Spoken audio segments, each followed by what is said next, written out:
Hello everyone, and welcome back to Foreign Eyes on America. Around the world, people watch America with fascination, its freedom, its creativity, and its spirit. Today, we'll see how foreign media and millions of people view this remarkable nation. Title: The Illusion of Parity: Why America's Wealth Still Outpaces China's. Part 1: The Numbers Behind the Headlines. English Character Count 2912. When people talk about the rise of China, the first number they mention is GDP. In 2023, China reported an economy valued at around $18 trillion.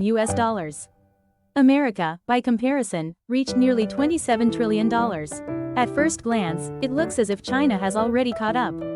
Many headlines even describe this as a narrowing gap. But when we look deeper, the picture is far more complicated. China's GDP is produced by a population of over 1.4 billion people. The United States, with just 330 million citizens, generates $27 trillion. So while China's total output is impressive, the average American still produces almost 5 times more wealth than the average Chinese citizen. That difference defines the daily life of each nation. Consider how this GDP is built. China invests heavily in infrastructure: highways, high-speed trains, and entire new cities. Much of this spending inflates GDP figures, but doesn't always improve individual prosperity. Entire ghost cities have been documented: miles of empty apartment blocks and shopping malls with no customers. On paper, these projects raise the economic numbers. In reality, they often stand unused. America's GDP, on the other hand, is fueled by consumer demand and innovation. More than 2/3 of U.S. GDP comes from household spending. Every purchase, whether it's a smartphone, an online subscription, or a car, contributes to economic strength. And many of those products are American innovations exported worldwide. Think about Silicon Valley alone. The value generated there rivals the entire economies of medium-sized nations. Foreign observers sometimes forget this crucial distinction. They see the headline 18 trillion versus 27 trillion and assume China is closing the gap. But behind those numbers lies a very different story. One of efficiency, innovation, and living standards. That's why, even with China's rise, America is still viewed as the world's true economic leader. To understand this difference fully, one must look beyond raw GDP and examine the composition of wealth, the quality of life, and the sustainability of growth. Numbers alone cannot capture what makes an economy truly strong. America's strength lies not only in its size, but in the creativity of its people and the resilience of its system. Whenever China's overall GDP is mentioned, many people assume its citizens must now live on par with Americans. But this assumption collapses once we shift the lens. From total output to income per person, China may have an economy worth $18 trillion. But that sum is divided among more than 1.4 billion people. The United States, with $27 trillion, divides that wealth among only 330 million citizens. That's why the average American earns nearly 5 times more than the average Chinese. This gap is not an abstract statistic, it shapes the way people live every single day. Take housing as an example. In many American suburbs, an ordinary family can own a detached house with a yard, a garage, and 2 cars parked in the driveway. In Chinese megacities like Shanghai, Beijing, or Shenzhen, most families live in vertical towers, squeezed into small apartments that cost years of income. Property prices have soared to levels far beyond the reach of average earners, while wages have struggled to keep up. The result is a paradox: China builds more homes than any other nation. Yet home ownership often brings debt, not comfort. This gap extends beyond housing. In the United States, consumer confidence fuels daily life. Families spend freely on travel, dining, entertainment, and education. They buy cars, upgrade electronics, and plan vacations, all of which circulate money through the economy. In China, by contrast, the savings rate remains among the highest in the world. People save not because they are wealthy, but because they fear uncertainty, medical emergencies, unemployment, or the lack of a strong social safety net. This constant need to save dampens domestic consumption, leaving China dependent on exports and state projects to sustain growth. Even mobility tells the story of inequality. The average American can book a flight, rent a car, and explore the world without sinking into debt. International travel is seen as a normal aspiration, part of middle-class life. For many Chinese citizens, however, such travel remains a distant dream, accessible mainly to the elite. The passport ownership rate in China is below 10%, compared to over 40% in the United States. This isn't just about money, it's about lifestyle freedom. The ability to choose experiences rather than simply survive. Foreign analysts often highlight these everyday contrasts. They note that while China's GDP has surged, per capita income and consumption remain far behind. In 2023, the average American's income exceeded $75,000, while China's hovered around $13,000, a gap that mirrors the broader divide in living standards.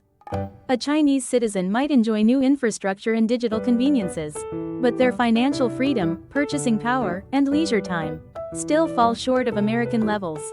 What this means is simple: total GDP measures national size, but not personal prosperity. America's economic strength comes from the productivity, creativity, and spending power of individuals.